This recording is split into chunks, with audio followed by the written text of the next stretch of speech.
and pick your best friend's favorite character anyway? Have you ever randomly shouted nonsense because you thought it would be funny, and it wasn't? Well, we haven't done most of those things either, but we are willing to try. Join us as we explore the world of board gaming and all the crazy things that come with it. Welcome to the Epic Gaming Night Podcast.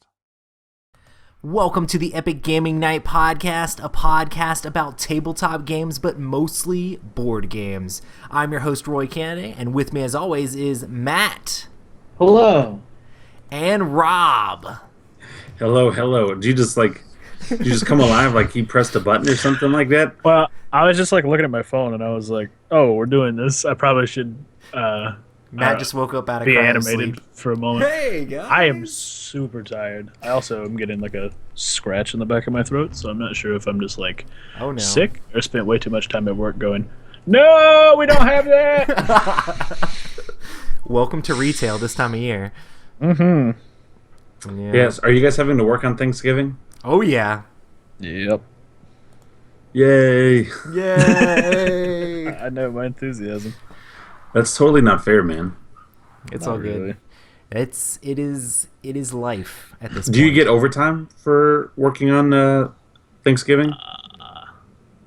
Time and a half, technically. Yeah. So essentially the same thing. They try to incentivize people to actually come to work.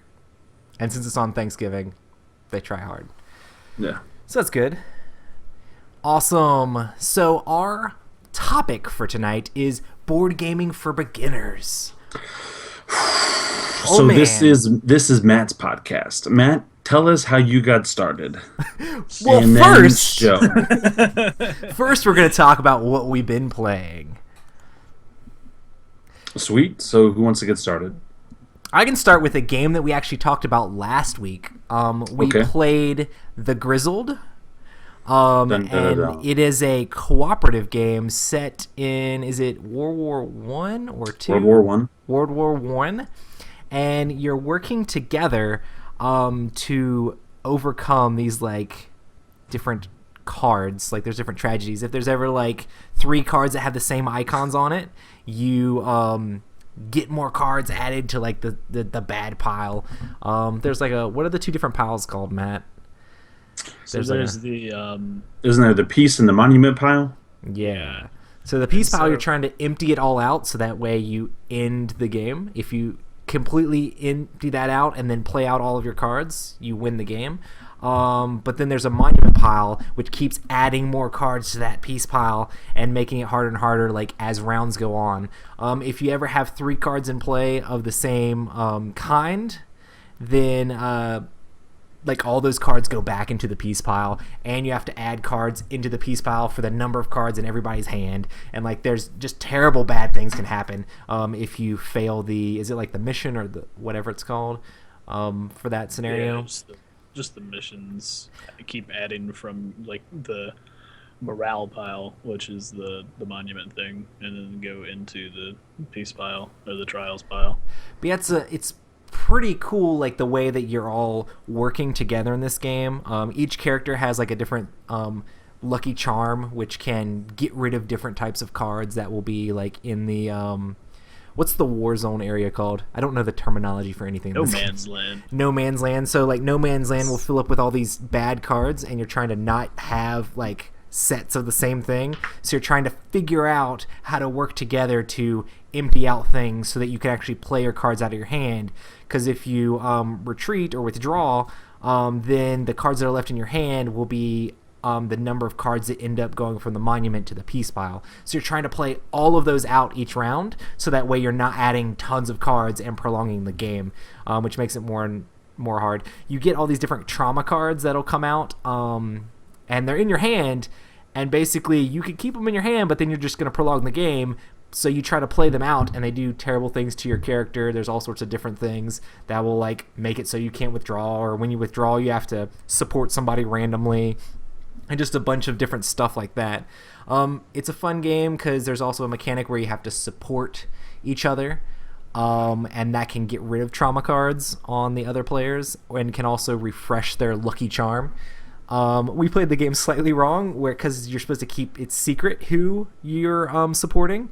But we were kind of just like being like, we gotta support Matt right now, or we're gonna lose. So we super cooperated to the point where we're breaking the rules, but it was still a lot of fun. I'm really excited to give it some more plays. But yeah, that was the Grizzled. We talked about it a little bit last week. What do you think, Rob? This was your first play also, right? Well, no, we played at Mace. Oh, you actually played with them at Mace. We didn't know the rules so much at Mace, so this was like the first official time we played. Or the at Mace, official time it was that I played. cripplingly depressing. Yeah, Gotcha. like we couldn't get the rules right at all at Mace, which the game is fantastic, but the rule book is pretty bad. I would recommend you going on to Board Game Geek. We ended up talking to one of the Cool Mini or Not guys at Mace, saying, "Hey, your game, how do we play?" But anyway, it's a lot of fun. I do like the co-op aspect of it. It is depressing, however, we won every time, so I don't think it's necessarily so depressing. And I just like to think I do think we would have won anyway, whether we talked as much or not. Because if you pay attention when you're playing the game, it's kind of obvious what to do and what not to do. Now, the downside is if you get the proper cards to do that or not. But I really enjoyed it. I'd play it again, and I think for the value, for less than $20, it's completely worth it. I really like cooperative games. I think this is like a really cool it plays up to 6. It gives me kind of like a on-rim feeling, like the solo game that's all about like dreamscape and like trying to get through a dream. It gives me sort of that feeling, but like you're working together, exchanging cards, putting cards out in this display thing. It's really cool, and it plays a bunch of players, which seems really awesome. Yeah. What were you going to say, Matt? I was going to say that last game we played, we might not have been able to win just because of the way the support tokens were being given out. Yeah. So there was an opportunity there if we weren't like actively discussing, hey, I only have left support tokens, so I need Roy to right support me so that I can support you so that you can get rid of the card that is causing us to not end the game. Yeah. I mean, we'll give that one an asterisk, but we still won. Yeah. Entirely against the rules, just in case you're picking it up. Don't mention that. You just put it down and go, and then get real sad. Which that is we're really just going to go with deal. whatever makes us feel good. So whatever makes us feel the best. This game is pretty like dark and bleak about war and like all these terrible things, and there's snow and rain and bullets and whistles. I mean, those things are terrifying. Gas masks, sunny days at nighttime. Like, this game's really depressing. It's got snow. Yeah, no. Bro, I love snow. Dude, everybody loves snow is terrible. I do not love snow. Come on. Oh man, I'm built for snow. No thanks. I love the snow. I got my jacket on right now. I got my jacket on right now. I got my snow jacket on. There you go. I will say this though. I think the game is harder the more people you play. Yeah. Yes, absolutely. I mean, we were pretty lucky only playing with 3, but I can't imagine giving out everybody a couple cards every round and trying to play with a full 6, and then having people withdraw, and then they not necessarily are able to withdraw because all the combos are going to be absolutely ridiculous, and then all the cards left over that you have to put in from the monument side over to the peace side. One thing we got lucky is when we played, just about every round, everybody got rid of their cards except for maybe 1 or 2. So we only, unless we had one of those trauma cards that made us put in 4, we typically only put in 3 cards from the monument side to the peace side. So how does it scale with the number of players? Are you still only allowed to have 3 of the same thing? Or does it up? Oh yeah, no, it's still 3 of the same thing. Yeah, so it does not go away. It doubles the difficulty. So like there were times when we would do missions where everybody draws 3 cards, and instead of having 9 cards, you would have 18 cards out that you would have to run through an 18 card long mission in order to do that. Not only that, but the support tokens are going to be divvied up differently. So with 6 people, you would only be able to support left, right, or double right, depending on what you had. You can still only support 1 person per round. Yes. And so that's the thing that's crazy is there might be some people that you just can't even reach to support that you need to support. So you have to depend on everybody else. So it's definitely one of those things with a lower player count, it is certainly achievable to win. With a higher player count, it starts to get just bananas. Which I would like to try that at least a couple times because the game really doesn't take long. And I would imagine that's a positive. The more players, you're going to go through cards quickly. Like everyone... Because it's 25 and 34 or 25 and 39. And Yeah, so let's say 25 and you 30. have 25, and then you have a team of 6, and everyone starts with 2. That's 12 of your 25 right there that's already gone. And so And the you just first need to mission make is it a couple. the The first first mission's mission is what? automatically 3, Oof. so that's 18. That's 18 right there. So But the you'd thing only have. is, Yeah. you have to get through it. And if you don't, the amount of people who have cards in their hand, even if everybody ends with 1 card, that's still 6 going in as opposed to 3. Yeah. So that's where the difficulty really ramps up, is not being able to finish the missions because everybody has too many cards. That Yeah. seems insane to me. And then the Yeah, trap it's- cards. Could you imagine the I trap thought cards in maybe that? like the number of cards you could have in play would scale with the number of players, Mm-hmm. but it's just like I feel like us winning with it just being like the 3 of us was just because like it was the 3 of us now. That's why I feel like it was winning. See, yeah, that's kind of the way That's part of it. Because when we were playing it at Mace, we were playing with 4 or 5 people that initial go around, and even though we didn't have the rules exactly right, it still seemed very kind of like, oh, is this even possible? So Or I feel oh, like crap, I have to pass, but that Yeah. means next turn I'm gonna have like 3 cards in my hand plus the additional cards you give me. It was very daunting. Like I feel like 3-person is certainly doable. 4 is probably a good spot. Maybe 5 for a challenging play, and 6 is like, all right, guys, this Have is fun sitting down and losing together. this is going to be a couple of playthroughs. It's like we'll probably Legacy play this mode. for an hour before we go. Nah, If you win, let's play something else. then if you win, then you need to write it down, like take a bunch of pictures, like high five, shake hands, like give each other hugs, like Yeah, man. it's serious business. Yeah, it's a lot of fun, but it's a good game. But yeah, that is The Grizzled by Cool Mini or Not. And I will agree. I can see why it was kind of like the surprise hit at Gen Con. I remember Mark saying something about that, and several other people. Mark from the Board Game Corner was talking about how that was his surprise game of the con of Gen Con. The artwork, the co-op, and everything like that, it is a lot of fun. So I'll just throw that one last tidbit in there. And then let me Plus, talk it's a tiny about... box game. It is a tiny box game, and it really is a small box. Yeah. Now it's a little bit bigger than my hand, even though I have like bear claws for hands. But still a tiny box. It's like 4x4 or 5x5 and like an inch thick. So the Yeah. size of like a small kid's book, I would think. So we played my favorite game, which is probably still my favorite game. I love Blood Rage, and it's not Blood Rage that we played, but Game of Thrones. We played Game of Thrones on Friday, and I love it. It is a definite. It's not a beginner's game. It will not fit at all tonight's topic. There are several unique mechanics to Game of Thrones. Game of Thrones, the version that we played was Castle Conquest. First one to control 7 castles and/or strongholds wins the game. As soon as you controlled 7 castles or strongholds, you win the game. And not difficult at all. I mean, for a concept to win, you just need it's basically area control. But we played with Matt and Roy, and we also played with Hector. And Matt and Hector had never played before, and then Roy had played before, but he Never didn't play with the correct rules. Yeah, he didn't play with the right rules. And so I went into Friday's game in like a teaching mode, kind of like, okay, if I can get them to like the game, they'll want to play it again another day. So I was just trying to be all fun and cool, and there were a couple of mechanics that I think. I know Hector kind of struggled with a little bit. I don't know if you guys struggled with, but the boats in the game are pretty OP, and we'll get into OP later actually as well. But overpowering, and as the boats become a bridge, and so to explain Game of Thrones is there are 6 family houses. You have the Lannisters as the main, you have the Starks as the main, and you have the Baratheons as your main. Then you have the Greyjoys. Those were the 4 houses that we played with. And there's the Martells and the Tyrell family for the other 2 houses.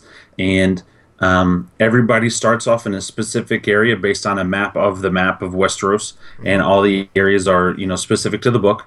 And so everyone starts off with a couple pieces, whether it's a footman, a ship, or knight. There's also siege towers. Siege towers are great if you're attacking a castle, but they don't do anything for anything else. And so everyone kind of starts off pieces-wise pretty even. What gets Game of Thrones What makes it so hard is there is the King's Track, and the King's Track deals with the Iron Throne. It deals with the Sword, which is the Fiefdom, and then it deals with the Raven, which is the Messenger Raven. And on certain things, like for example, the Messenger Raven, under that area, the King's Track, there's these areas 1 through 6. In whichever house is number, like the Lannisters are mostly number 1 on everything, and Lannisters and Baratheons are pretty much number 1. Being top in those positions gives you the ability to break ties, gives you the ability to go first, gives you the ability to change your mind after you do something, gives you the ability to make extra moves. So those are very important positions. Well, I was lucky enough to be the Greyjoys, which were on the bottom of all of those except for one. And so when Matt and Roy and Hector could muster and get more troops, I'm still sitting there with my 3 guys that everyone else starts off with. And they're at 5 or 6, 7 guys now. And I'm, yay, I have my couple ships. I've got a knight, I've got a footman. And I think we drew 1 card one time that allowed me to muster troops. The next time we mustered troops, I want to say was around round 5. Yeah, I think we did the very first turn. It was round 1. You were actually pretty set up for that. Like you had like. Well, I couldn't really do anything. But then after that, it was just like it didn't happen. It didn't happen for a while, and I didn't have the ability to muster more troops because I was at the bottom of the Messenger Ravens track, and so it's a lot of fun. It's a lot of backstabbing. What I absolutely love about the game, and it's a little high every time it happens, is when you make your moves, they all go down face down. And so I'm talking to Matt, and we're like, bro, we're good, right? We're good. Like, we're good. We're good, Matt. Matt, we're good. Hey, Matt. Hey, man, seriously, we're good. Don't even worry about it. Matt, I know there was rounds after rounds where, like, me and you had, like full-size armies that were, like, the biggest we could do, depending on our supply, like, sitting beside each other. And, like, you really needed to attack me, but I didn't know if you were making your move yet. So we're both, like, just sitting there, and there's these tokens. There's, what is it? March... there's the march orders, there's defense, there's support, there's the raid, and then there is the crown one. Power. Consolidate power. Consolidate power. So raid lets you remove other people's tokens if they're consolidate power or support. Then march is one that's very important because it allows you to move and attack other units. Then defend, or what is that one called? Just defend. Defense. It just gives you plus to your stats. For like whenever someone else attacks you. Support lets you give plus to attacks or defenses as long as you're doing a combat in an adjacent area. So that's and that doesn't even have to be your battle. Yeah, you like can if Roy's attacking Matt and I'm adjacent to their battle, I could support either one of those guys if I had my support action down there. And so a lot of the game, like Roy said, we just kind of sat there looking, waiting, who's going to do what. And I kept thinking you were going to jump on me, and then I'd have my defenses ready, and it's like, he didn't jump on me. He's defending too. I should have done something else with those units. Like, it's kind of like you're trying to do mind games and figure out where the other people are going because you don't know. That's where we disagree. Because I thought I made it very clear from the beginning, I'm not going to attack. Like, I want you guys to learn how to play the game. The only thing I said I was going to attack is when you didn't move your one ship. I was like, hey, you control the inland. I just want to be able to control this whole side of the waterway. And you got so mad at round 3 when I finally attacked your boat that was just sitting there. I mean, if you guys could watch the video, I mean, he is like, I can't believe you did that. I'm coming at you with absolutely everything I have. This is absolutely ridiculous. And I was like, I need to control this because if not, you're a big enough threat because you can get reinforcements where I can't. I just need to control the waterway. It's still funny that you say that because I was like, hey, that gives you complete access to attack my main city. If you do that, I don't want you to have that. And the next turn, you attacked my main city. So you can try to say, oh, well, it's like, I just needed that area. I was mad because that allowed you. But why did I attack your main city? You were going to win the game in round 4. Yeah, you were going to win the game, so I was trying to stop you from winning the game. I really wanted Hector to win. I wish I was texting Hector, just like, do this. Like, if my boat wasn't there, you wouldn't have even been able to even attempt to attack that city. So I would have been even in a better position. Like, it would have been stupid. So, like, you did what you needed to do, but you can't say you weren't going to attack me there or anything like that. No, I did say that I was going to attack the city. I mean, the boat. I did say I was going to attack the boat. I did attack the boat, but anyway, it was a lot of fun. It's just, the boats, they're like bridges, and it only takes one turn to move a guy from one part of the map to the other side if you have your boats that are adjacent. And so, anyway, I love it. It's a lot of fun. You see people's raw emotions come out. Yeah, it's definitely like Diplomacy Junior, because it's all about that, like, everybody puts out their moves and they say what they were going to do, and then they flip them over and it's not what they did, or they did something that they didn't say they were going to do, or you don't really agree with it, and it's like, dude, what are you doing? Why are you coming over here? Why are you getting up in my area, man? I mean, that's what the game's all about, is like inching your way in with the shiv and just you got to get the seven classes. And to do that, you have to attack people. Like, you can't do it and be everybody's buddy. You can't come over and have Hot Pockets later. You have to kill somebody. What'd you think, Matt? It was good. Matt's like, I own the North. I need more. I need more than it was good. I mean, it was because at the end, you were in contention to win, too. I feel like if we played that game again, it would be completely different. Yeah. Even if we played the exact same houses, it would be completely different. Yeah. I would be very scared to sit beside Rob, though. I have played the game a lot. I was pretty passive. But again, Matt, I want to hear more of your insight. You're a House Stark. You got off to a pretty slow start. But what do you think about the mechanics and the way it played and putting down the coins and everything like that, and then the voting? You can be brutally honest to Rob. It's fine. Yeah, no. I mean, honestly, like you were saying, I think my favorite part was like that part where everybody's putting down their coins and stuff, and you're sitting there going, "Oh, what are they doing over there? What are they doing over there? What is this?" Like there was like a time where I put down something in a territory I controlled that was like next to one of yours, Rob, and you're like, "Hey man, are we good?" And I'm like, and you were like, "Hang on now." You're like, "Give me a reason not to be good." Back your coins, and I was like, "I mean, yeah, we're fine. Like, what are you talking about?" But it's just, I love that. Yeah, it was good times. It's like so awkward, especially with the boats. With the boats, there's like always so much opportunity for like someone to attack you. Like, it's like, oh man, those people are moving, and there's a boatway all the way down this coast, and that means he could attack me here, he could attack me here, he could attack me here. It's like, is he gonna do any of that? No, he's just moving them over there. That's not like, I was totally like, dude, he's gonna jump me. Like, that happened so many times during the game. I was getting super anxious for like nothing. I was like trying to like conceal what I was doing a little bit and do this or that, but I got extremely lucky, even with Hector being super passive on his end. Like, I still got extremely lucky the way it ended up that last round.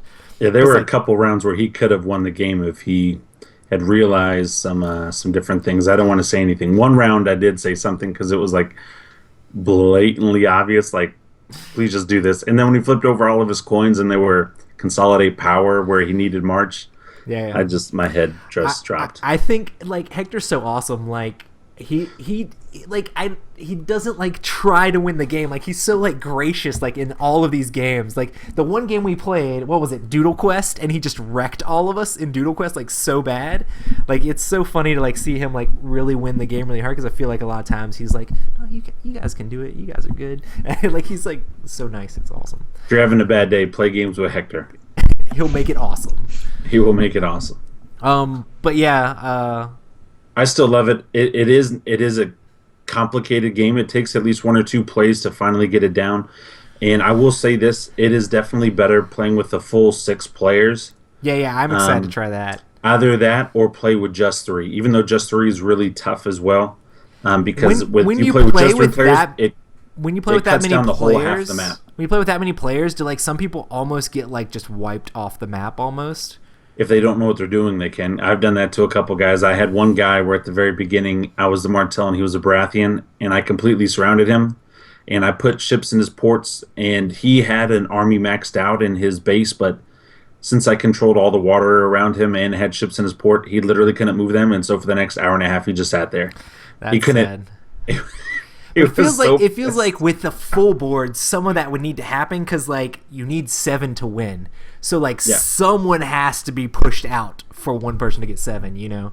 What's Game of Thrones? Yeah, exactly. We're not here to be friends. I want the Iron Throne. I'm here. There can only be one winner.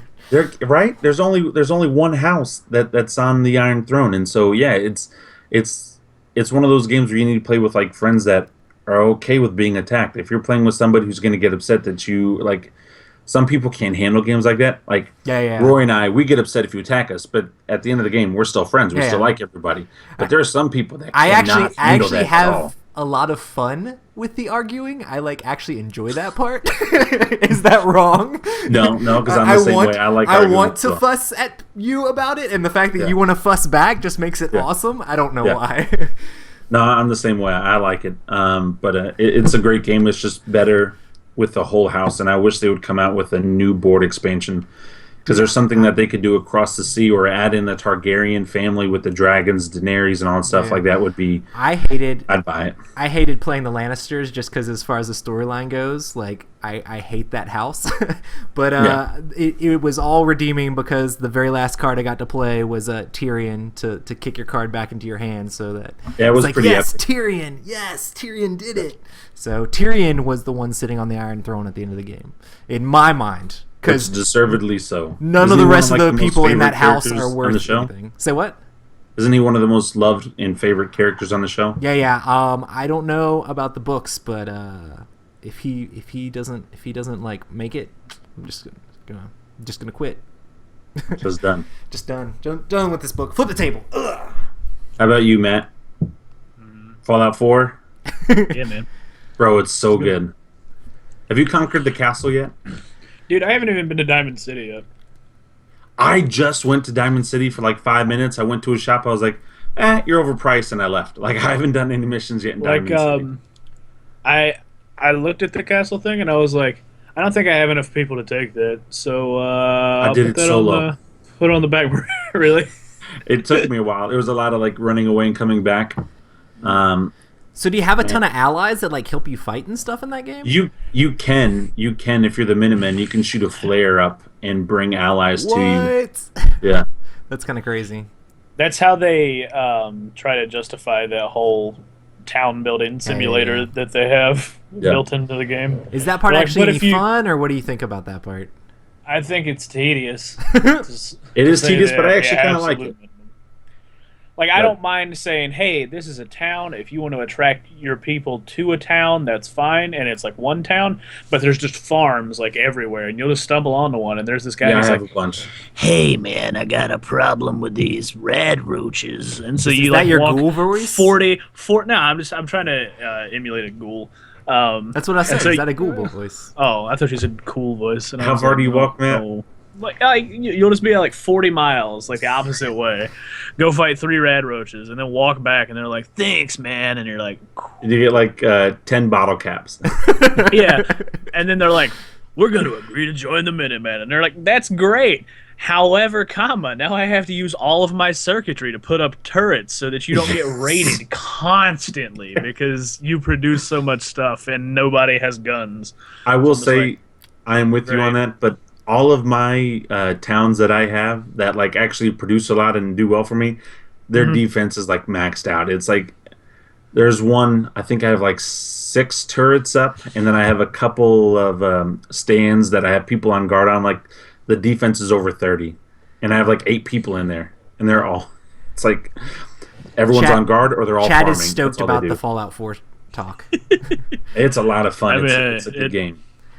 Yeah, and there are board games in. I've seen checkers in there. I've seen chess, and I've seen that one board game that I sent you a picture of. What was Blast it? Radius. Blast Radius. Yeah. You can scrap it to get nuclear material. Nuke stuff. That's right. So yeah, it's a board game that literally has nuclear stuff inside of it. That's awesome. I think it's funny because I was looking at the board design of it, and it kind of reminds me of Axis of Villains. Oh no! Except for things coming into the middle, you're running away. Hey, can you make good armor? What do you mean? Well, like, I don't know. I'm not really impressed with my armor skills.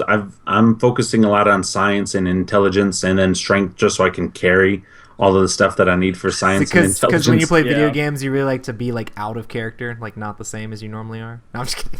Well, Shut I mean, I'm just kidding. no, that's all right. No, I usually am like, if I was in that game, I'd be the warrior guy. I'd be like, you fix it. I'm gonna go beat up that rad roach 40 miles away. Nice. Yeah. No, but science is like a really big deal in this game. Like, if you're dumb in this game, it could really affect you in like a really bad way. Gotcha. So I my think intelligence my is second almost maxed playthrough- out. I think my second playthrough, I'm just gonna play the zero intelligence guy who's just all luck based. Yeah. He just Because I gets don't really know if lucky. you noticed, there's a perk in the luck tree that any action you do has the potential to just give you experience. And it's like a random chance based on what your luck is and how low your intelligence is. So I'm just like, okay, that sounds like a great like thing for like the melee build character where he's just like, I'm gonna punch things. Yes. I'm not even gonna be able to speak English, so I'm just gonna run around, hit things with a board. Ugh, I'm Groot. Yeah. I am Groot. It's Ugh. it's good. So So yeah, that was Fallout 4, the board game. post-apocalyptic video game. They couldn't make a board game like that. I wish. They could. How big that Defenders- board game would have to be, bro. Defenders It of would the be like Last Eclipse. Stand looks pretty awesome. Is that the one you were playing? I didn't actually play it. At I Mace? really wanted to play it. I Ryan took a Knizia? bunch of pictures of it, but yeah, it's done by Richard Lanius, and it's based off of his game Defenders of the Realm, which is a fantasy game, which is sort of similar mechanics to Pandemic, which seems kind of weird to say, seeing that it's like super thematic and like completely different. But yeah, Defenders of the Last Stand is like a post-apocalyptic kind of like defense game where there's all these different like crazed mutants and techies and like raiders coming in to try to take over the city of the Last Stand, and you're having to try to collect different tech items to fight them off and like go around and beat up their minions and stuff like that. But it looks really cool because Richard was showing me like there's like different raids and stuff you can go on. Or like different like missions you can go on to try to like find artifacts and different things you can do to try to like give your character special abilities. There's also like a lot of mutations you can get to like upgrade your character. But if you become too mutated, then you join like one of the enemy boss's sides. He's like the mutant like follower of the glow type guy. But yeah, it's super awesome because he said it's like based 50% on Gamma World and like 30% on Mad Max and like the rest just on post-apocalyptic stuff. But it looks awesome. It's totally a mess buy for me. But yeah, that's how to bring that post-apocalyptic talk back to board gaming. Boom, boom. Yeah. And now that we've spent our requisite 30-minute times talking about what we've played, Yep. We're going to talk about our topic tonight, which is board gaming for Adele beginners. and why she's such a great singer. Board gaming for beginners. Actually, I like Adele. But yes, board games better. So, never mind. I'm not so going to derail the topic. you're brand new. You're brand new to board gaming.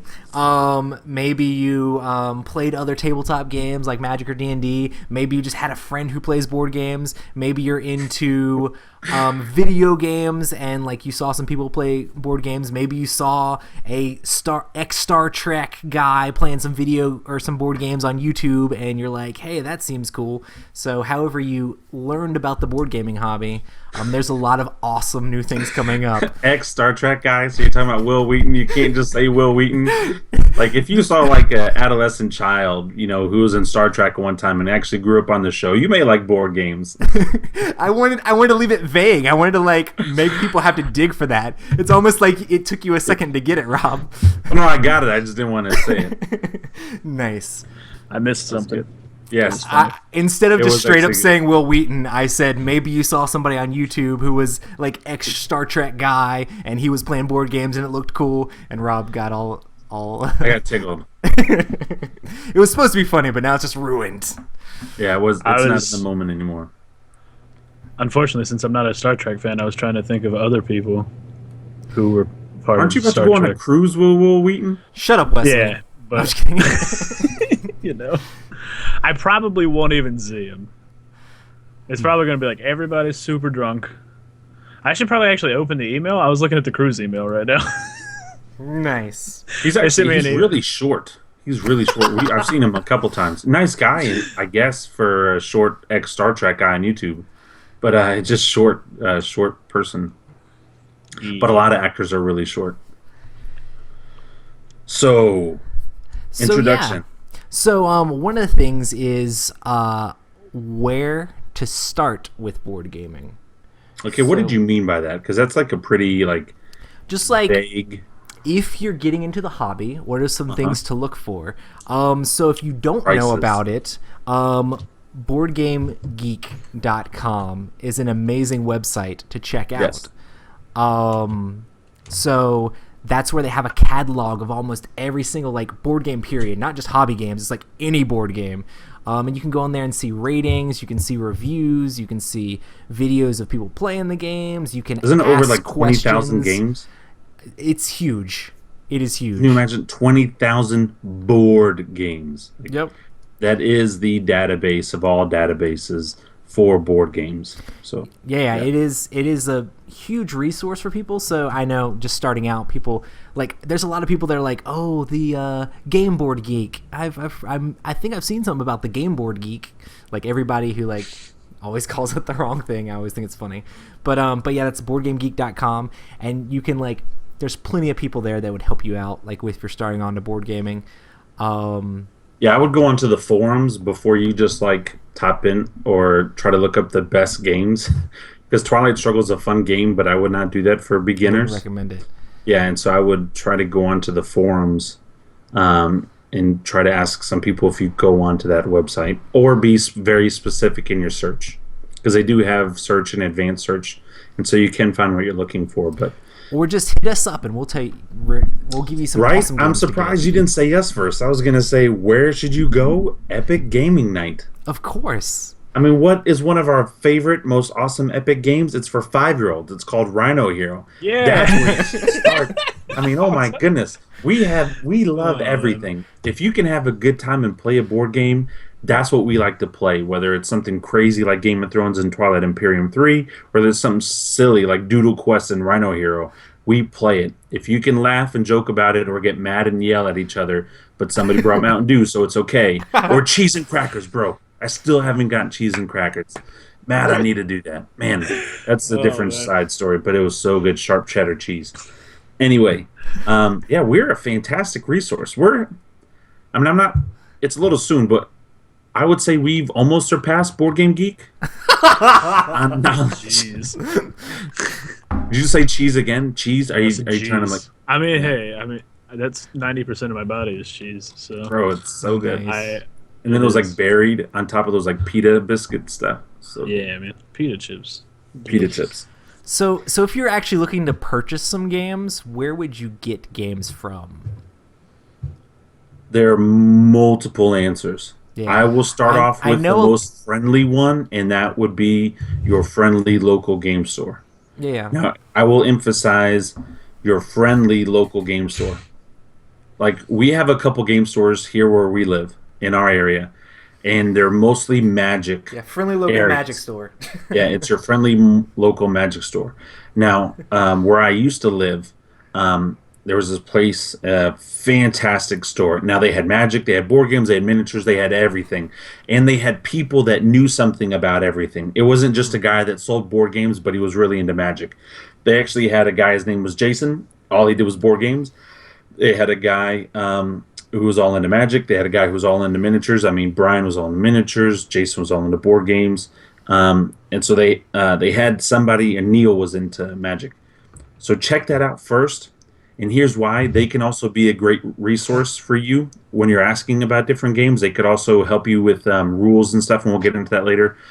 But that's also a good place to play board games and meet other board gamers, is at your friendly local gaming store. If you buy a game online, you can't play with other people. Amazon.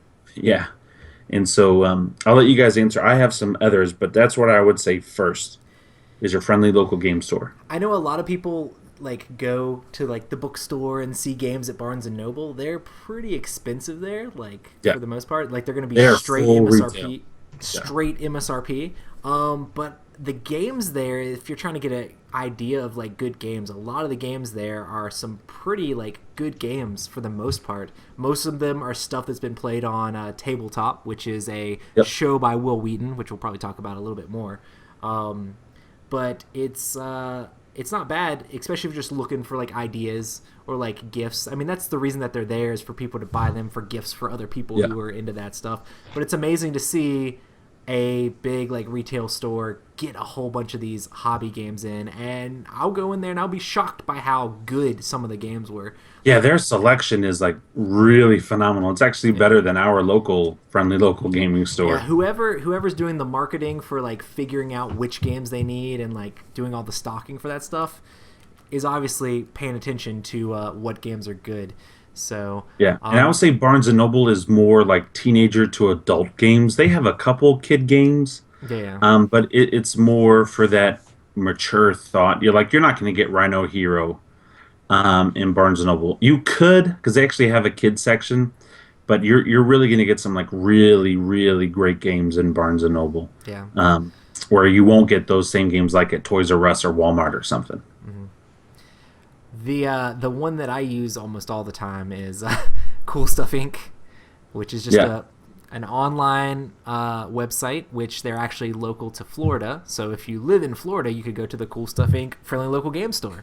But if not, they have probably like the best prices on board games, and I always like cross-reference them with other places when I'm there just to see what the price difference is and see if I can actually afford that price difference. But if you're like me and have to be super frugal because you have kids and a mortgage and all this other stuff, or you're like a college kid that doesn't have a whole lot of extra funds, or like you're a kid who like your parents have to get you things, like finding them online for a cheaper price makes it a lot more affordable to actually get into the hobby. They have free shipping on if you buy $100 or more, and that's a lot for some people, I know, but if you can get to that $100 point, then the games are so inexpensive at that point.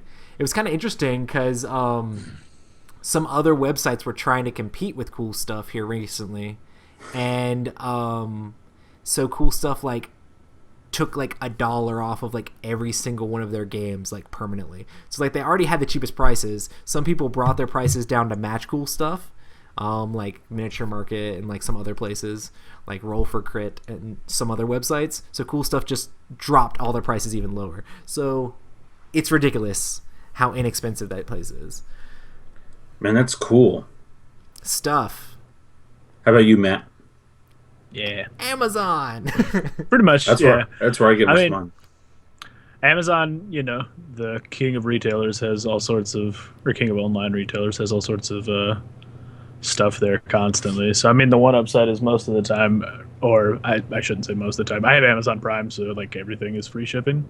Yeah, me too. So that's kind of the only Cool Stuff. Pretty much beats Amazon's prices like on the board games themselves, straight up. Unless you have to pay shipping. Yeah, in which case Amazon comes out to be a little bit cheaper most of the time, assuming you have Prime or don't mind getting your game next month. So I'm with you. Amazon is where I probably get about 90 to 95% of my games. Either that or I go into the local store or find it. But if you have a good local store, it's definitely good to go there. But like we don't really have a local board game store here. No. So. I would say I bought Rhino Hero from Habba's website, and that was pretty straightforward and easy. So, I mean, sometimes it could just be just as easy as going to the game, like the website for the game that you want, and just seeing if they have a store or what retailers they recommend getting it from. You know who's a good website to get games at, especially if you're going to pre-order? Plaid Hat. Plaid Hat Games, they do $15 off right off the bat for any game that you pre-order. So it pretty much takes care of shipping, and then it gives you an extra $4 or $5 off. And Plaid Hat Games does they're all great. Summoner Wars, Mice and Mystics, Dead of Winter, Ashes. So they have a bunch of games that... Tail Feathers is about to come out. They kind of like cover a spectrum of like age and complexity for what different people might want to play. And so as long as you like thematic stuff. Yeah, they are all about storytelling, which is why we play a lot of their games, because they tell great stories, and that's what we love. Awesome. So how do you know which games are good? So you're at Barnes & Noble, you see just like all these games and you have nowhere to start. There's this one that has a zombie on it and this one that has like some like farm thing on it. Like how do you know which games are good and which games aren't, or which games will actually fit your tastes? Well, I try to find the lady that has the really big pointed nose and that has the moles on the nose and stuff like that. And she usually has like a big cauldron and she's brewing a spell or something like that, and she's throwing in frogs or body parts, because that's how I know which games are good. Now, do you get it? Yeah. That meta. Well, that's how you spelled it, WITCH. I know. And so I was like, okay. Anyway, time for that sweet inside podcast information. Thanks for my spelling errors. It's all right. I'm bad about it too. Autocorrect saved my life.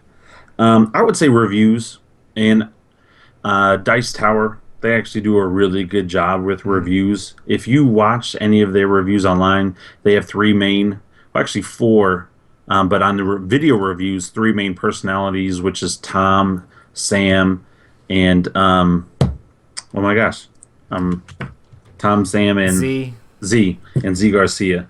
I definitely more line up with Sam and a little bit with Tom. Now, I don't line up at all with Z. He's like a little card trip taking game guy who wants to be done in like 15 minutes.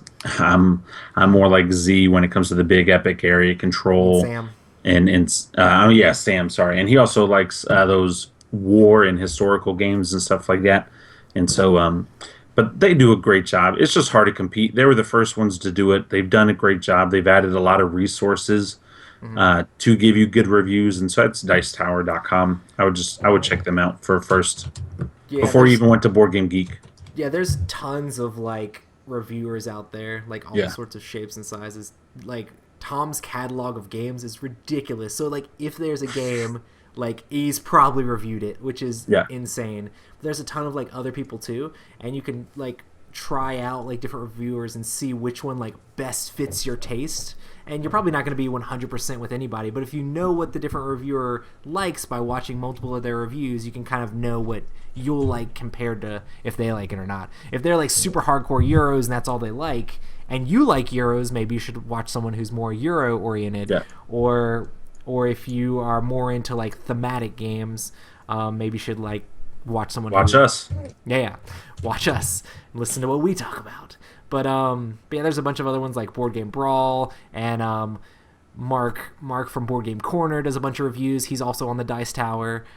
So there's tons of different reviewers out there. Undead Viking, if you want a long review thing, and there's the Secret Cabal. The Secret Cabal has a lot of podcasts too, where they talk about specific games. So there's tons of for 4 hours stuff where you can learn about what games are good and what different people like. Also, like, if you're sitting at a store and you're looking at a game and you have no clue if it's good or not, and you don't necessarily want to just watch a video at the store, and most people have smartphones, you can just go on Board Game Geek and just look at the ratings. And like, if the game's any good at all, it'll have at least a decent rating. And the best thing is there's a rating number, and everybody can grade from 10 to 1. Well, if it's like 6 or less, it's probably not super amazing. But those games that are like above 6 and like 7, 8, 9 are normally really good games. And you can go in there and click on the comments and see kind of what people are saying about the game, because people can go in there and just say, hey, well, I liked this game because of this, or you can go to the bottom and see why people didn't like the game. And sometimes you can see like if their dislikes for the game were completely unjustified, like, I didn't like this because this game has too many miniatures in it. Is there such a thing as too many miniatures? No. So there's all sorts of like ways to like check up on a game before you get it, so that way you know that you're not wasting your time on something that you won't really enjoy and then have to end up giving away or getting rid of. So do you want to add anything, Matt? Oh, hold on, that guy's playing that game. Say yeah. Nice. I will say also another good place to go is your friendly local game store. Yeah. Because one of the issues with Board Game Geek is, for example, Twilight Struggle is still the #1 game on their game catalog. It's been out for a long time. It's a fun game, don't get me wrong, but I don't believe it's the best board game out there. Now, granted, that's my opinion out of the thousands and thousands of people that are on Board Game Geek. And so you're going to get a pretty generic, you're not going to get like a personality. Like all the different shows that Roy and I just listed, you're going to get certain personalities that you might be able to connect to and relate to. Yeah. You may not get that with Board Game Geek, and so just a lot of people say that it's better if you're new to look at the most ranked game as opposed to the highest ranked game. I think it's a great idea. If you look at the games that have the most votes, that means the most people actually own that game. So like the top ranked ones are Dominion and Settlers of Catan and Pandemic and stuff like that. Like stuff, and they're all great games too. That are super good, like intro games, and like all the games that have the most votes, like Ticket to Ride, like they're all games that like people can just jump into and play, without having to have some sort of crazy war game experience or super heavy rule books. So, and with that, we'll go straight into what do you do about learning rules? So you just got a new game, and you go to Roy's house. You've got this rule book, and you have to figure out how to play the game. I go to Roy's house, or I don't play it. Because I have some amazing games. Rob will literally be like, "Hey man, I got this game. I'm not 100% on the rules. Could you watch a video, or could you read the rule book for me real quick and learn how to play?"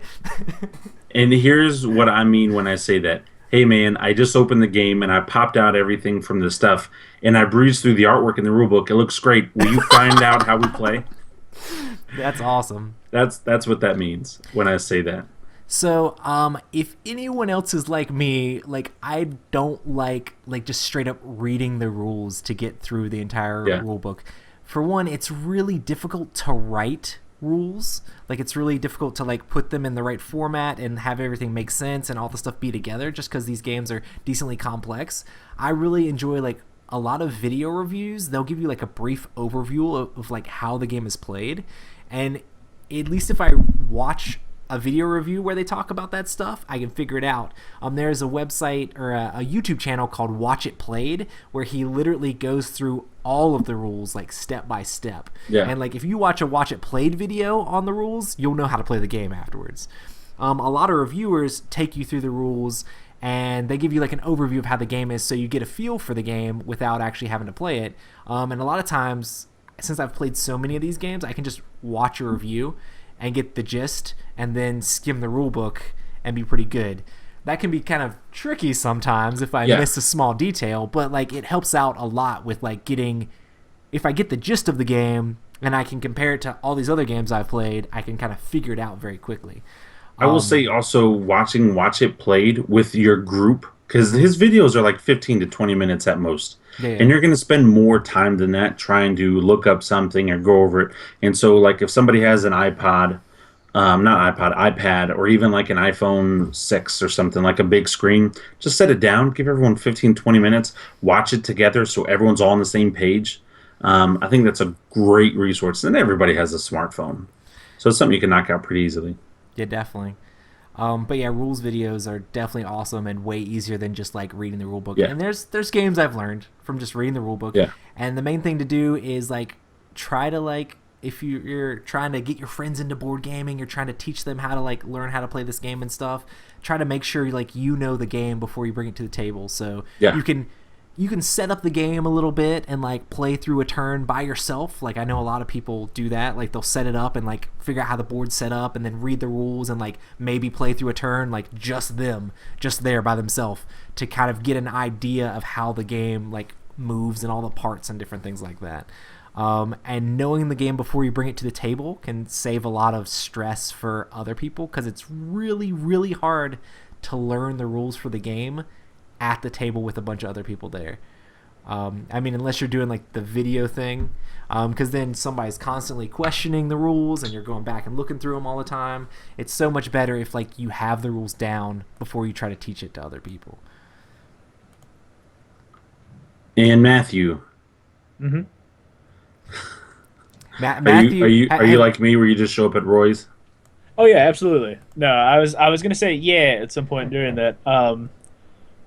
but I didn't really find a good place for it to fit. So I mean, in the next, bye. Just say yeah like 5 times real quick, just so the guy. Just so you know what Matt and Rob are talking about, we got an email from what was the guy's name? David. He said that I do not promote drinking. I'm just saying that real clear. They play a drinking game on our podcast. For each time Matt says yeah, you take a shot, and I said that alcohol poisoning is a real thing and to be very careful because Matt says yeah a lot. He said there is never not enough yes. So yeah, I mean, he just double yeah. That was a double. I'm super curious to know what they're drinking, but that's an entirely different topic of conversation. But I mean, mostly my experience with learning board games is go over to Roy's house and have Roy explain to me how to play the game and then play it. The other thing, too, is if you're good at reading and just picking up the rules, you can always read the rules and then start to play the game. And then when things don't feel right, go back to the rules to try and fine-tune it and get a better understanding for it. A lot of times, at the end of the day, you might end up with some weird house rule portions. But I mean, if you're having fun, that's really all that matters. Yeah, a lot of times, like the first game of any game is kind of sort of going to be a wash as you guys are all fleshing out the rules and stuff like that. So you're learning the game together the first time you play it, and then after that, you can really get into like how awesome the game is and how everything works. So that first time is always going to be like a struggle, and hopefully you don't get it too wrong, but the things you get wrong you can learn and bring to the next game and get it right. Boom. Yeah. But yeah, and teaching games is really important too, so I love teaching people games. I don't know. I almost enjoy teaching people the game as much as I enjoy playing the game. Can you guys tell that?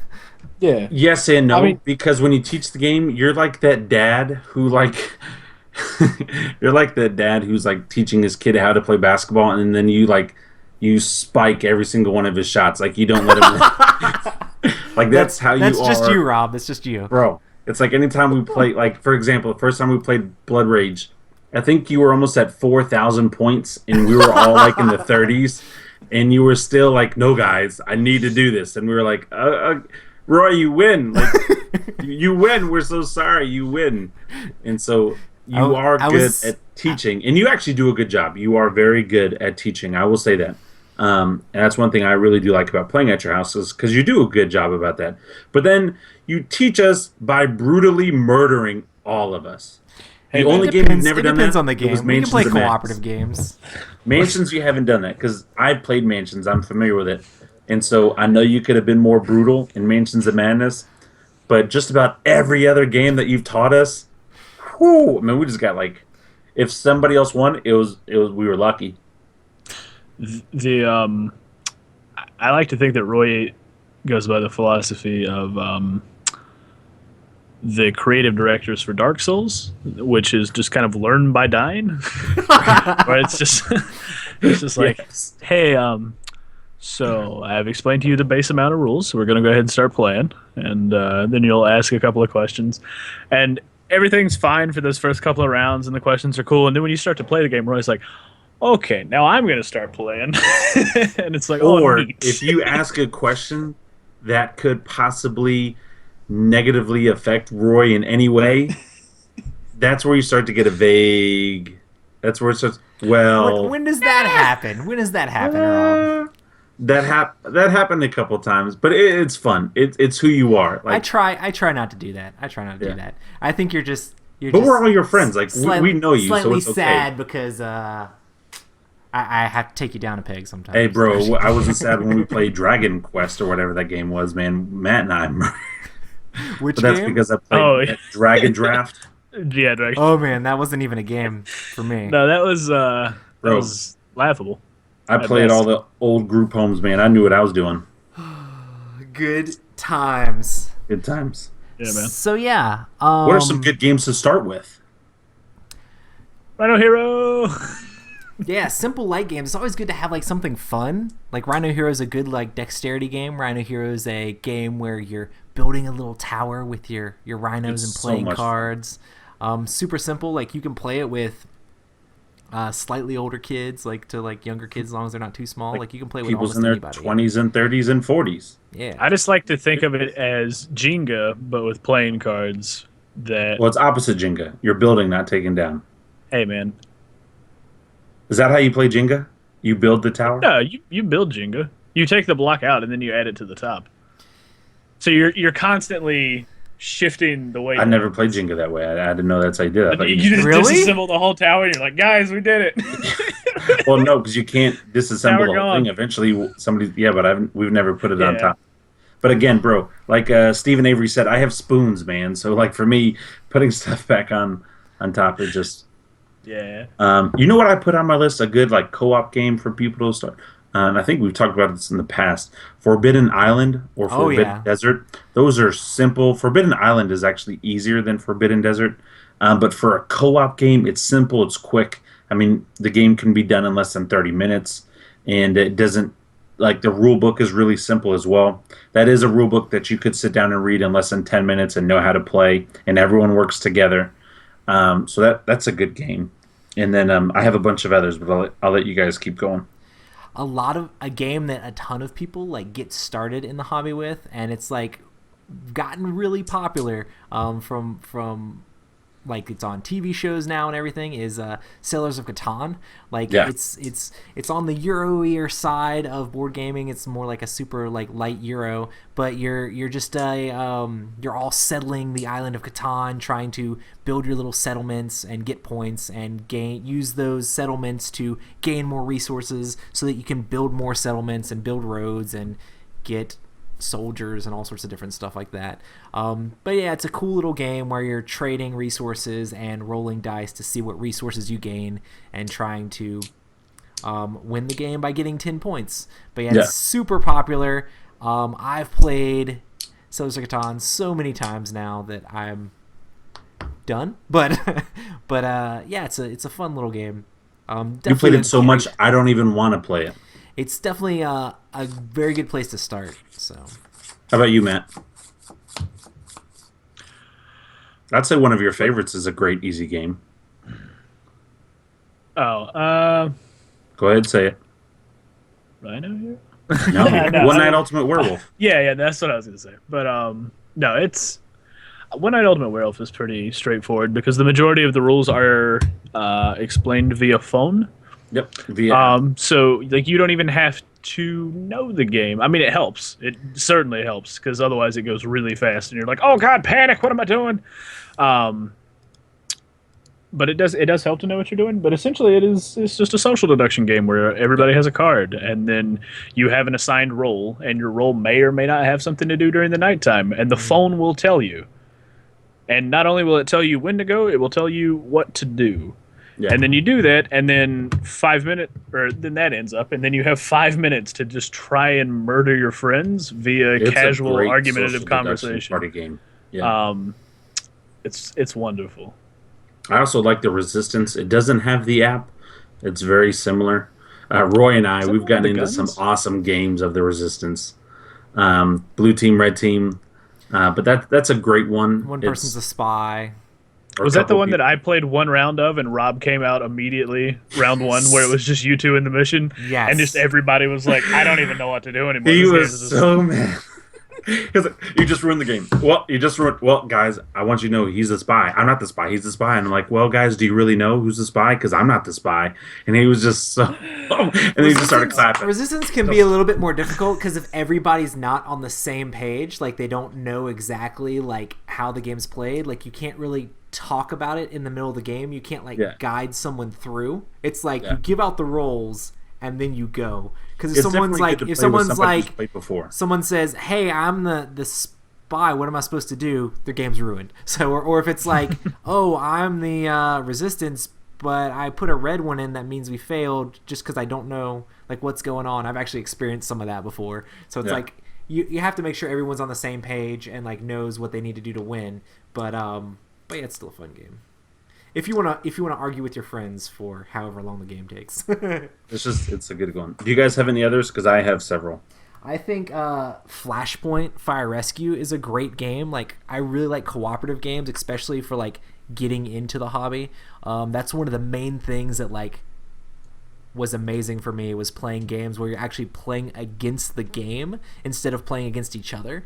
Like, I really enjoy like working together to try to solve like this issue that we have. And in Flashpoint Fire Rescue, you're all firefighters trying to overcome a fire. You're trying to get these innocent people out of the fire so that they don't get burnt up in it, while trying to not get burnt up yourself and have the building crumble down on you. It's a great family game. It's a great game you can play with kids. Since it's cooperative, you can help them out and make things happen, and it's a lot of fun.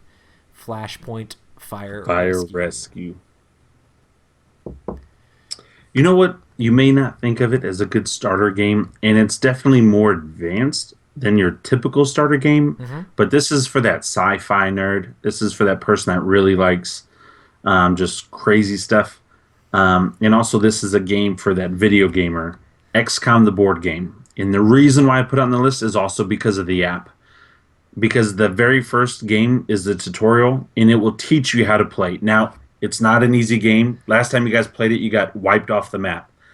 It's definitely not something where you're just going to jump in and win. But it is a game where you're not having to read forever. They will literally teach you how to play. I mean, that's the very first mission, is they teach you how to play the game.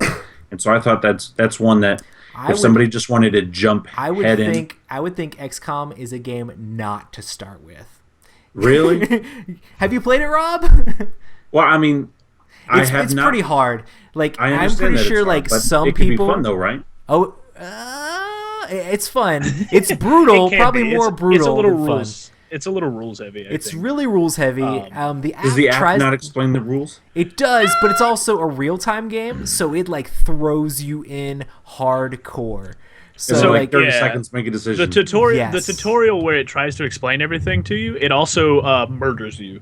Yes. Very fast. And then it's like, okay, cool, now try a situation that's easier. And then you get in there and the tutorial aspect is just gone. Like, it's out the window. It's just away. So you'll be sitting there and you'll be like, hang on, what is this again? Hang on, hold up. And then you're like pausing and then you're like flipping through the rule book, which is like 2 pages of barely legitimate stuff. So then you're looking through the app for the rules and you're like, okay. Yeah, it's not something you can jump into, especially with not having a lot of other board game experience. Do it. If you're watching this, do it. If you're listening, just do it. Twilight Imperium 3, great starter game. Anyway, I teach rules all the time, and we were still struggling with it the second time we tried to go back to it. So, yeah.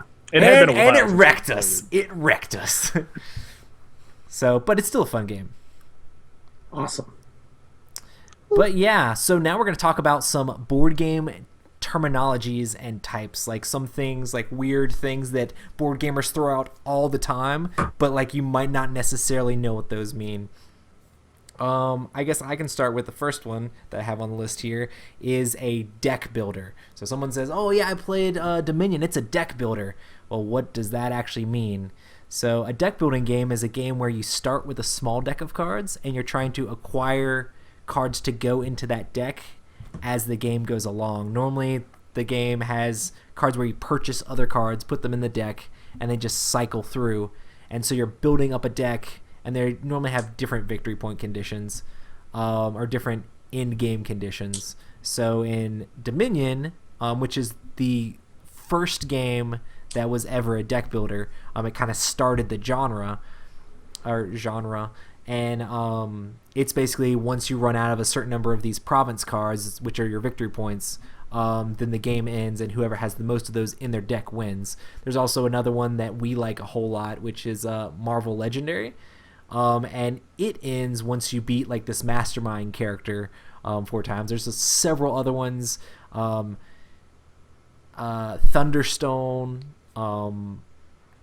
just a whole bunch of different ones. There's Dice Masters, which is like a dice building game. It's sort of like the same concept where you have this rotating pool of dice. But yeah, that's deck building games. Sweet. Rob, do you want to do the next one? I'll let Matt do the next one. Does Matt know what it means?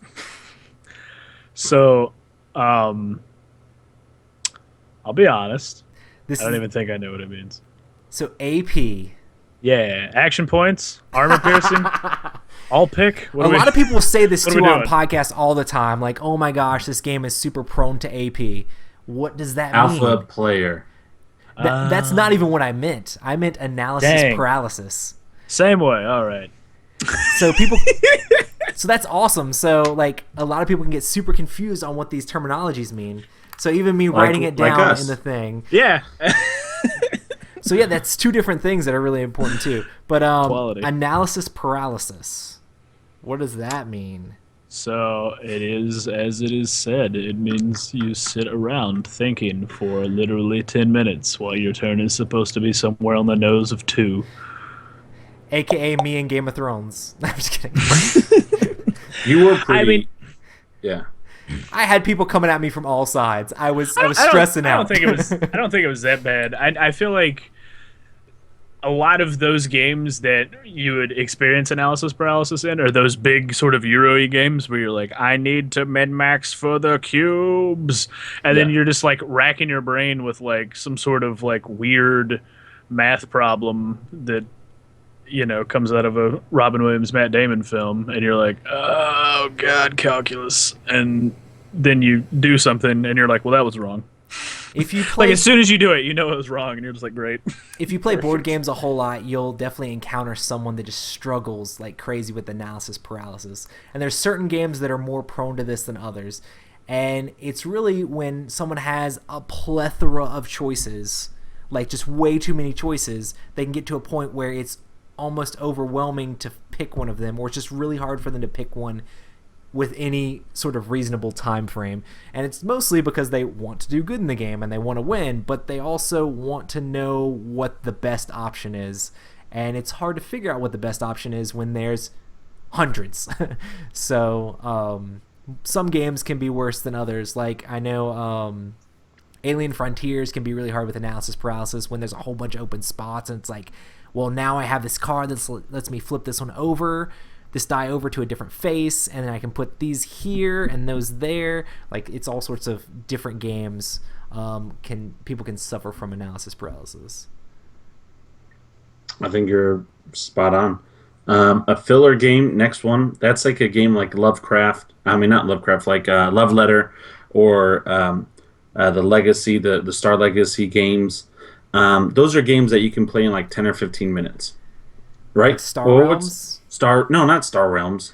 What was the one that we Lost played? Legacy. Lost Legacy. Sorry, I actually have a couple. I have Lost Legacy, Flying Garden, and then the Starship one. I have a couple of them, but those are games that, like, let's say you go into your friendly local gaming store and everyone's already playing a game, or you go to Roy's house and people are playing, and then you and a buddy are just sitting there. Like you can play a game that's like less than 20 minutes. To give you something to do while you're waiting for other people. And so when somebody says, do you want to play a filler game? They're asking, hey, do you want to kill 15 to 20 minutes so we can jump in the next game? And it's also a pretty light game where people won't get their feelings hurt if you just kind of quit the game because everyone's getting ready to start that other game. Because like, oh, okay, you won. And those games you can kind of tell who's going to win. So that is the analogy for a filler game. Awesome. Matt wants to talk about the next one. Yeah. Social deduction. Social deduction games, my bread and butter, is essentially social deduction games are games that have a very sort of, I would say, bare bones set of rules and a lot of times they have very few components, but some of them I would consider Spectre Ops almost a social deduction game sometimes, just because you're trying to play the players. Yeah. As much as you're trying to play the game. So the game is set up so that the rules force you to interact with and against other people at the table, as opposed to being entirely concentrated on pieces or plastic boards. You know, you're not looking at a map somewhere of a fantasy realm and trying to figure out where to put your workers and run around. You're like looking at the guy across the table and going, okay, his eyebrow twitched. Does that mean he's lying? Does that mean he's a werewolf? What is that? Is he just crazy? Like, should I leave? Does he have a gun? Like, what's happening right now? And it's like, I don't know. There's like those games. I really don't know how to describe it. They're fantastic for people who like to people watch or read people or just do anything that involves trying to learn or understand how people act and react to things. Yeah. It's amazing. They're great party games. Like we've already named several. One Night Ultimate Werewolf is a great social deduction game. The Resistance is a great social deduction game. Cash and Guns, Bang the Dice game, Cash and Guns, Sheriff of Nottingham. You know, it's all those types of games where it's like what Matt said. You're playing the person and not the game. The game gets in the way of you messing with people. Roy is known as the person you can never trust because he's so good at social deduction games. He will make you believe that he's on your side as he is slowly stealing your family away. Rob, I am on your side always. I know. I'm always on your side. Don't trust some people. But that's social deduction games. Do you want to do all these, or you just want to knock some of these out real quick? Rob, tell us what the next one means. Dudes on a Map, that's some of my favorite. And that's what I would... And here's my interpretation of Dudes on a Map. That's a game like Risk. I get 50 billion guys, and it's just dudes on a map. Dudes on a map is when you're having a lot of pieces on a board. That's the type of game you don't want to play when you have 2-year-olds or 3-year-olds in the room, because they will steal some of those pieces. And the amount of those pieces actually matter. Like, everyone matters. Whether that's like wooden meeples to plastic figurines, Dudes on the Map is how much stuff you can have on the board at one time. So when somebody says, bro, let's play Dudes on a Map, okay, you know you're playing a game that has a lot of plastic pieces, which is one of my favorite things about board games because I love the components and the artwork and the sculpturing and all that kind of stuff. So I love Dudes on a Map. Downtime is the amount of time when other people are doing stuff and you're not really interacting with the game at all. So there's some games can be worse with downtime than other games. So a lot of social deduction games, there's no downtime because you're constantly interacting with other people. But there can be other games where it takes a long time for it to get back to your turn, and it doesn't really matter what the other people are doing, so there's a lot of downtime, so you're just sitting there waiting, and that's what downtime means. You want to do worker placement, Matt? Sure. Worker placement games are games that are typically very boring. Lords of Waterdeep. You said you like Alien Frontiers. That's a dice placement game. I consider Alien Frontiers different because of the dice aspect is a bit more random than worker placement. And that's, I think, I like Alien Frontiers entirely because of the artwork. And then the gameplay is a bit supplemental to me, so I'm just like, oh, this is fun. Let me look at all these cards. Like, I don't even care what's going on because I'm in like pop space era age, and I'm just like, yeah, rockets and stuff. But yeah. But worker placement, essentially, you have tiny little cubes or meeples or stuff, and then you have a map, and this map has various blocks of stuff that sit around, and if you put a guy at one of these places, you'll get so many of X, like, money or reward or wood or whatever, and you just keep reaping these benefits. But the trade-off typically is that there's so many slots in these and they fill up because you place one and then your friend places one and that guy places one, this dude places one, and then it's your turn again. So it's essentially trying to build an engine of sorts, and just without the aspect of engine building at all, I suppose. Like, you're just, I need to place this here so I can get purple cubes, and then I need purple cubes and pink cubes so that I can get a blue house, and then when I have the blue house, I'll get this many points. And it's man, Matt put the thing in the thing with the purple cubes. Now I can't get purple cubes. Now I need to figure out what I'm gonna do. I feel like people who like Euro games or worker placement games are just gonna hate me for saying this because it's just I just find them very, very boring. Like, it's very dry. Like, if you just want to sit down and lose yourself in just very inane, cathartic junk, feel free to hang out and play with some cubes, play a worker placement game, just relax. But I would rather, read, play Dudes on a Map, or anything else. Like, I mean, I would rather just go outside and sit on my porch and look at the grass blow in the wind. Yeah. I feel like that speaks to me on a more personal and ephemeral level than putting cubes down for an hour. So, do you want to do 4X, Roy? Yes. That's Matt's review of how awesome worker placement is. 4X. You hear people say 4X. That's a 4X game. Oh, Twilight Imperium is 4X. Oh, man, Eclipse is 4X. Like, what does this 4X mean? So what 4X means is explore, expand, exploit, exterminate. So basically, it's sort of like a civilization game, but it's got the full spectrum of all these different things. So you're exploring a map. It starts without knowing everything that's on there. Maybe there's some hidden things, and you're flipping over tiles to advance your empire, and then you're exploiting. You're getting the resources from the different areas you expanded to. After you explored. So you're doing both of those, and then you're also exterminating. So there's also combat in these games where you're trying to wipe other people out or take over some of their territory so you can have their resources. And there's all sorts of different versions of these games, but the most well-known ones are Twilight Imperium, Eclipse, and then Rune Age or whatever is that? Or yeah. Rune Wars, something like that, is the fantasy one that Fantasy Flight has, the big fantasy one. So, but yeah, that is 4X. Explore, expand, exploit, exterminate. My favorite kind of game. Press Your Luck is like a gambling type of game where you are literally pressing your luck. One of my favorite Press Your Luck games is Sheriff of Nottingham, where I'm going to put my X resources into a bag, and I'm going to tell you that it's all apples, even though there's not even a single apple in my bag. And I just want to know if you'll believe me or not. And then I'll get X amount of points if I get through or not. In fact, that's the first game Roy and I ever played together with Sheriff of Nottingham. And so that doesn't even seem like Press Your Luck to me, though. Like Pressure Luck is more, I guess it is sort of like how far can you go, but a lot of times it's more like Ink and Gold, or that game we played, like Infiltration. Like, Infiltration. How far can you go in before you get kicked out?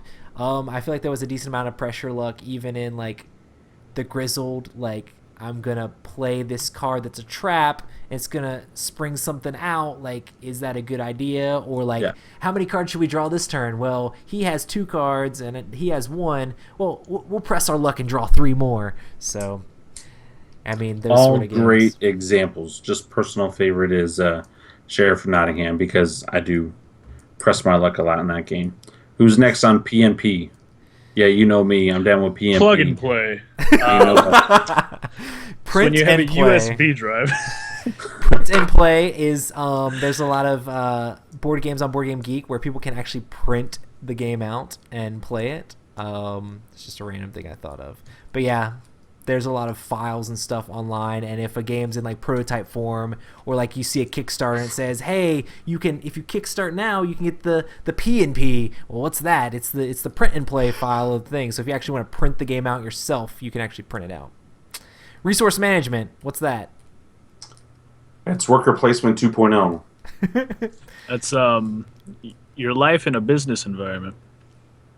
Pretty much. It's another one like worker placement, but this one is focused more on resources. I would say Settlers of Catan is more resource management. Twilight Imperium has a lot of resource management in it. Yeah, but don't even say that. Twilight Imperium is just 4X. It's not anything else. It's just 4X. It's amazing. But resource management is one of those games where you may not have so many meeples, but you need to control an area. If you guys have ever played Tiny Epic Kingdoms, you know they have like the forest and the mountains and the desert and the water, and you need all those different resources to be able to build your different armies and stuff like that. It's not so much about the armies per se, but it's about the resources that you can get to be able to do all those different things, like Settlers of Catan, where like the last time Matt played, everybody needed wood and everybody had stone.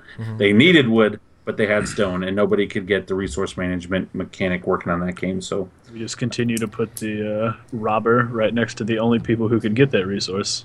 Yeah. And then cackled maniacally the entire time. A lot of my favorite games have resource management in it, just like being able to have certain resources and using them correctly to buy stuff. Like, it could be anything. It could even be like the Rage and Blood Rage. How do you spend your rage? What's the best way to use those resources? What's the best way to use the people that you have to put them on the board? So there's all sorts of different styles of these games, but most of the ones that are really heavy resource management have a way to replenish your resources and use them more efficiently than others to win the game. Next is set collection. Set collection is where you're trying to match a bunch of different sets to do different things. So set collection in Pandemic is you need these specific sets of things to cure this disease. You got to have 5 of the same color to cure this. In Honorim, you're trying to match these sets up so that you can find these doors so you can win the game. In the Grizzled, it's opposite set collection. You do not want sets. You want the opposite of sets. But there's all sorts of different games where you're trying to collect different sets of things. There's a zoo game called Zoo Loretto where you're trying to collect sets of animals and you get different victory points based off of the animals you put into your zoo. So set collection is just trying to collect different sets of things. Dead of Winter has a big set collection that kind of gets pushed underneath the rug with everything that's happening. Oh, yeah. But those side missions that are happening in the mission, like medicine or medicine junk, like where you have to get that set collection. Or a lot of the actual like roll cards or the like cards you have to have are a lot of set collection. Hey, for your secret mission, make sure you have these gas cards, or hey, you need to make sure you have a specific number of food cards. So they're forcing you to hoard these different sets and keep them away from the rest of the people. So there's a lot of different ways that people utilize the set collection mechanic. Yeah. Matt? Hidden Trader. The final thing. Hidden Traders. An equally favorite type of game of mine are games like Dead of Winter, Battlestar Galactica, like all these really... Shadows over Camelot. Yeah. Shadows over Camelot. One Night Ultimate Werewolf is also one because you don't know who the werewolves are. Yeah. Resistance, Dark Moon, what you guys played at Mace. Oh yeah, Dark Moon was also one. Boy, that was something. Was it good? I want to play it. Yeah, I liked it. I had fun. It was just the two guys who knew how to play were both traders. Yep, I hate that. And Trevor looked at the other trader's loyalty card like turn 2. So they both knew they were traders, and they were just like, all right, just going to play games. I'm just going to... I feel like we did relatively well in that game.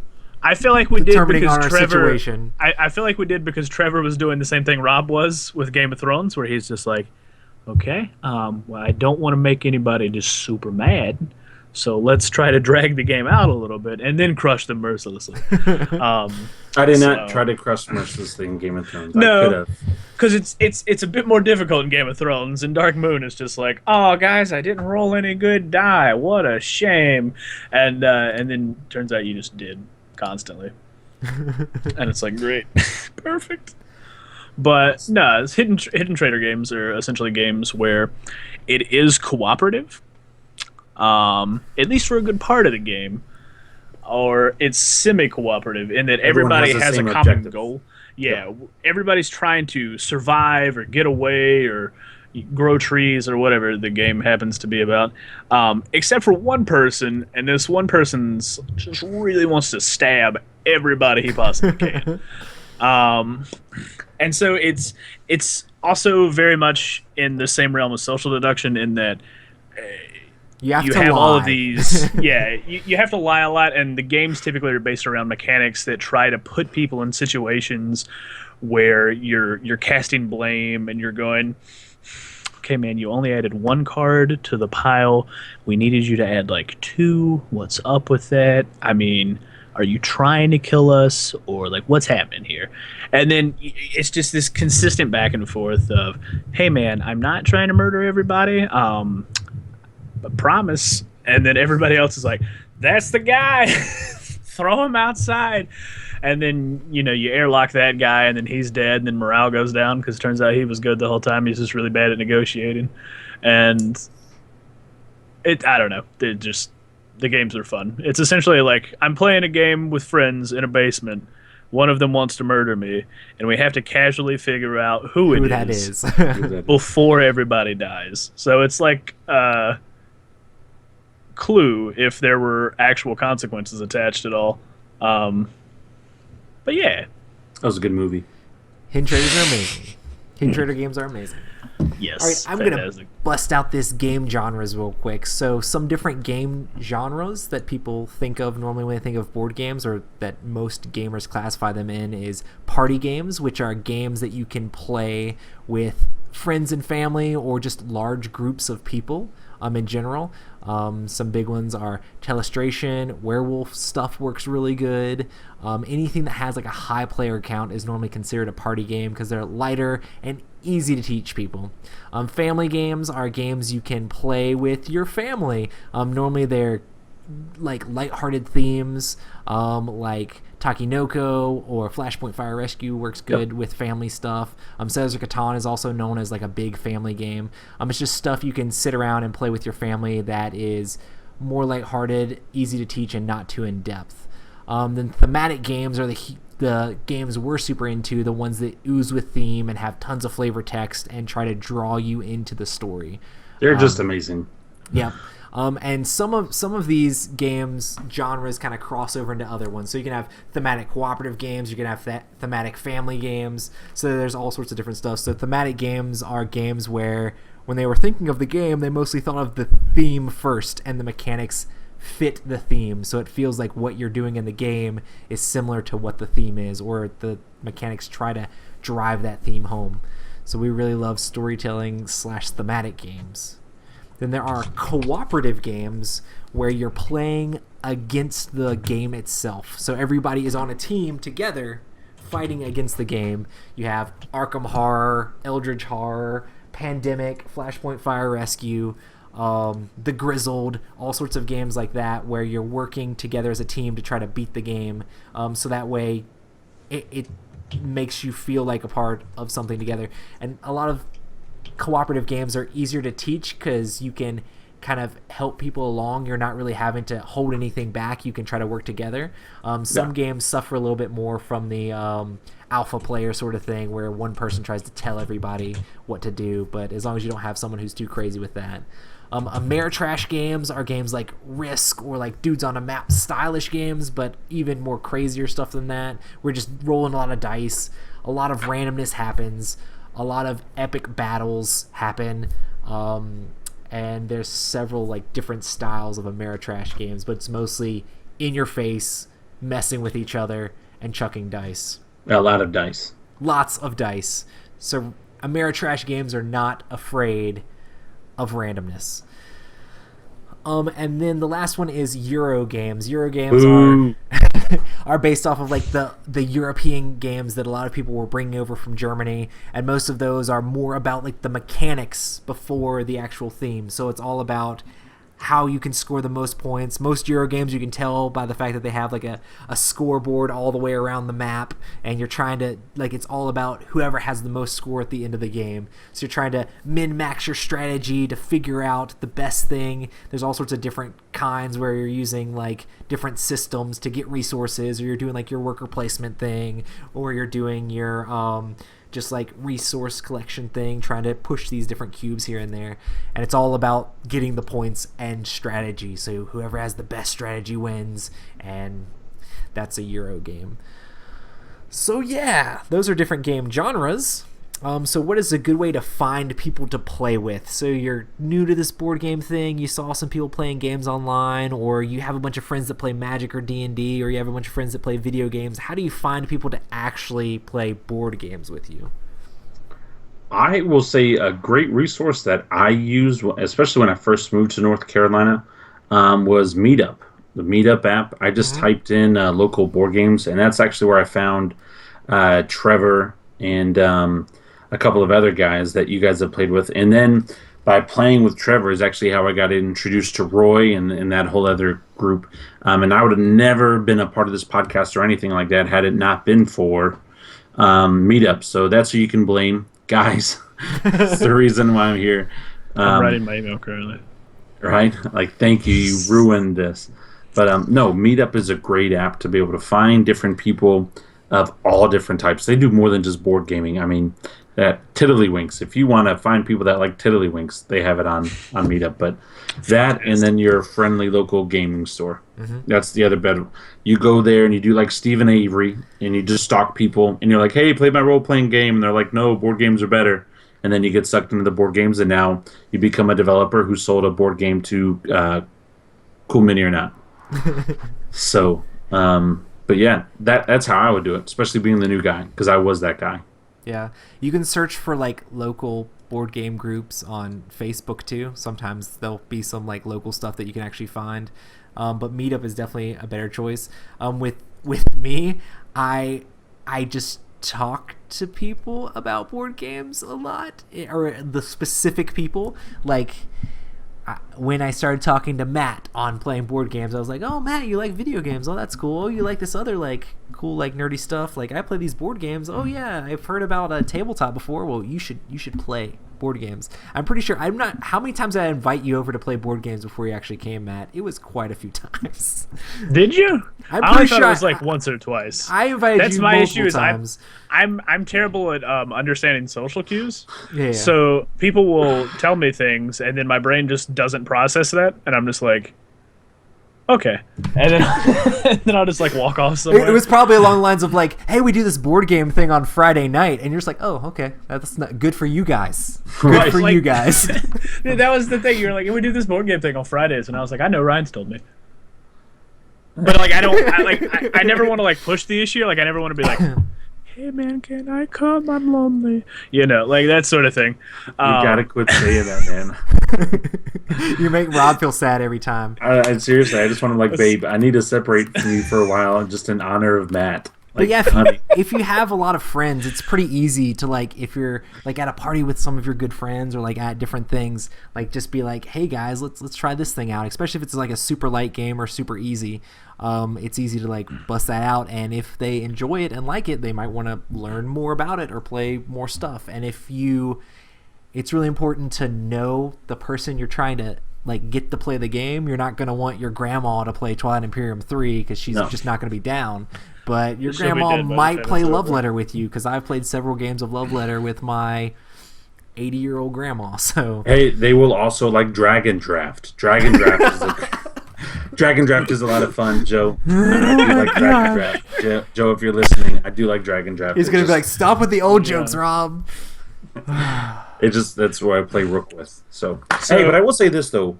Hidden Trader games, especially if you're wanting to be brand new and maybe you already have a group of friends that you hang out with, that's a game where you can learn on your own to introduce to the group, and it'll kind of give you a feel if people like it. And again, One Night Ultimate Werewolf, being that it's an app, you just kind of show everybody the different characters so they have an idea of what the characters do, and then let the app do everything else. So if you don't know anybody, that's also a good way if you want to be the guy that starts it. I played a lot of regular Werewolf with my wife's coworkers. Yeah, but you need a good storyteller, though. Right. I mean, if you've played Werewolf before, or you're like looking for people to play that with, you can moderate and teach these other people how to play the game, and it's all about. It's the same thing, social deduction, but you can play in much larger groups, and it works really easy in a party setting because you don't have to have an app making noise or like a table or anything.